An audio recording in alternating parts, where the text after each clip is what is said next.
The fact of the matter is, Houston should be all over the Rockets like back pockets. They've been atrocious. There's no excuse for them to be down 3-0 in this series, with or without KD. Without Luka Doncic and Austin Reeves, you don't go down 3-0 to a Lakers team led by a 41-year-old in his 23rd season with a bunch of supplementary parts we barely talk about, when Luka and Austin Reeves are around. So Stephen A. Smith just delivered one of his most brutal takedowns of an underperforming team, and it's absolutely deserved. The Houston Rockets are down 3-0 to a depleted Lakers squad led by 41-year-old LeBron, and Smith is calling it what it is: organizational failure. Let's break down why he's completely right. LeBron James, everything about it is an aberration. I'm not concerned at all about what we saw from him in Game 4. LeBron James was phenomenal the first 3 games of this series. It was a bad game. My view of him after the Game 4 loss is that, it was fatigue. 41 years of age, 23rd season, being out there on the basketball court, no Luka, no Austin Reeves, and Houston was desperate. They were on the brink of elimination, down 3-0. They had to do what they had to do to survive. All hands were on deck, and they got all up in him, and it was defending him and what have you. He was averaging about 19 shots, only took about 9 shots last night, 10 points, 9 assists. Only made 2 field goals. We know that's not LeBron James. That was a complete aberration. To me, Wednesday night, you'll see a level of normalcy towards LeBron James because it'll be 2 additional days of rest. The age factor here is crucial. LeBron's shooting 47% from the field this series despite being in year 23. When a 41-year-old is outplaying your entire young core, that's not about talent disparity, that's about heart and preparation. Houston had every advantage to exploit his fatigue and completely failed. Kennard deserves all the credit in the world for his performance in Game 1. We know he's a sniper. We know he's a big-time shooter. He's been around the league for a lot of years. He deserves credibility. I love me some Marcus Smart. The brother can play. I know what he did for Boston. I was always sad, Big Perk, that Boston won the title without him. If there was a Boston Celtics, if there was ever a Boston Celtic that deserved to be a champion, when they went on their run, it was a Marcus Smart because of the years and what he meant. This praise for Lakers role players is actually damning evidence against Houston. Luke Kennard is averaging 11 points on 45% shooting. Marcus Smart is providing veteran leadership. These aren't superstars. They're solid contributors being outplayed by supposedly superior Rockets talent. The contrast is embarrassing. So I'm not trying to throw any shade on anybody on the Los Angeles Lakers, but their role players at this particular point in time, led by a 41-year-old. How are you, the Houston Rockets, led by Ime Udoka, playing with Jabari Smith, Alperen Şengün, Amen Thompson and those brothers, and you down 3-0 to the Los Angeles Lakers, sans Luka and AR. That is disgraceful. And you had every right to call them out. The city of Houston had every right to call them out. And as far as I'm concerned, if they lose Wednesday night, they should still be called out.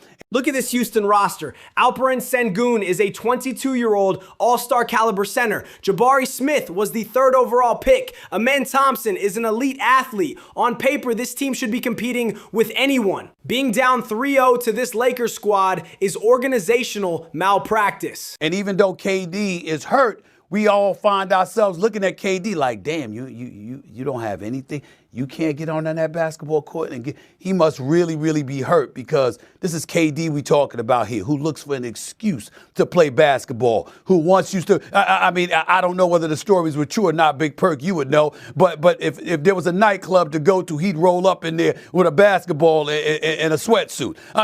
This is how much this brother loves basketball. So when KD is sitting out and not playing, that is shocking that he is not available for a couple of playoff games in the first round. That's really, really shocking. But in the end, Houston is talented enough, Shay. There's no excuse for them to be down, to ever have been down 3-0 in this series without Luka and AR on the court. There is no excuse for that, and they deserve to be crucified for it. The Kevin Durant context makes this even worse. KD has played through everything. Torn Achilles, broken ribs, you name it. If he's sitting out playoff games, he's genuinely compromised. Yet Houston still can't capitalize against a hobbled opponent, missing their best player. That's inexcusable.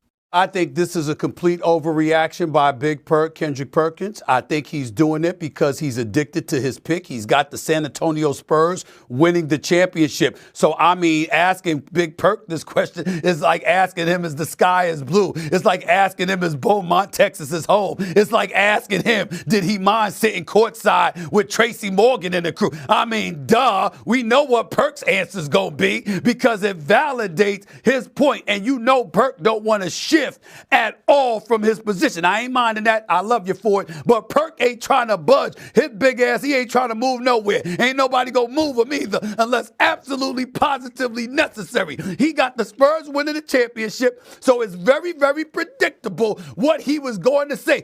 The Perkins critique actually strengthens the argument here. Even acknowledging potential bias doesn't change the fundamental reality. Houston has failed spectacularly. When your harshest critic admits he might be picking favorites, but the facts still support his position, that tells you everything. I don't blame you for feeling that way, my brother, because I was impressed that the Spurs did not look phased at all down 17. They were like, it looked like they just said, you know what, let's just stop playing games. Let's just stop playing the games. But let's understand why they were able to do that. It's because it was against the Portland Trail Blazers. Now, we respect what we're seeing from the Portland Trail Blazers. We need to respect it. Scoot Henderson, I'm a fan. I'm a big-time fan.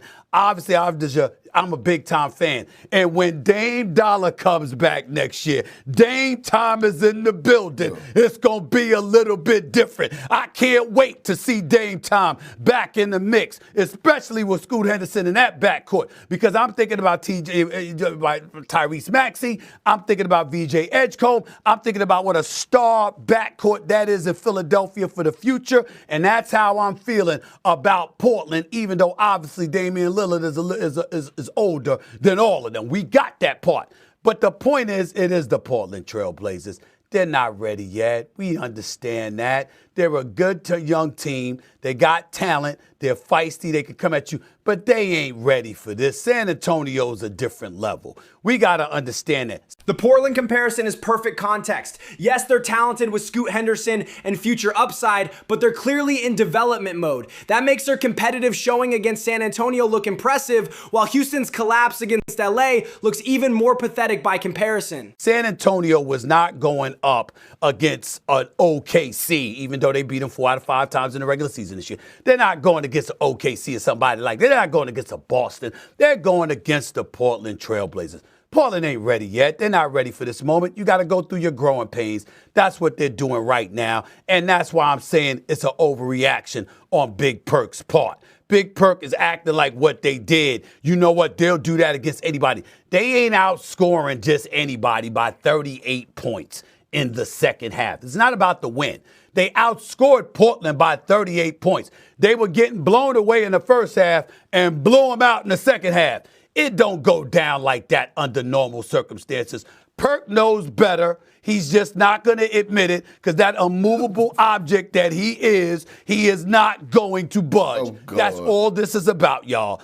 A 38-point second-half turnaround screams inexperience from Portland. They couldn't handle San Antonio's adjustments, but that's expected from a young team. Houston has veterans, playoff experience, and superior talent, yet they're the ones getting embarrassed by an aging Lakers squad. The fact of the matter is, Portland, we know what Wemby can do. The problem is Portland doesn't pose much of a resistance defensively. That's the point that I'm making. Wemby's going to be Wemby. I understand that. But you can still beat the San Antonio Spurs, even with Wemby being Wemby, if you neutralize other people. Portland wasn't doing that because they're not equipped to do it.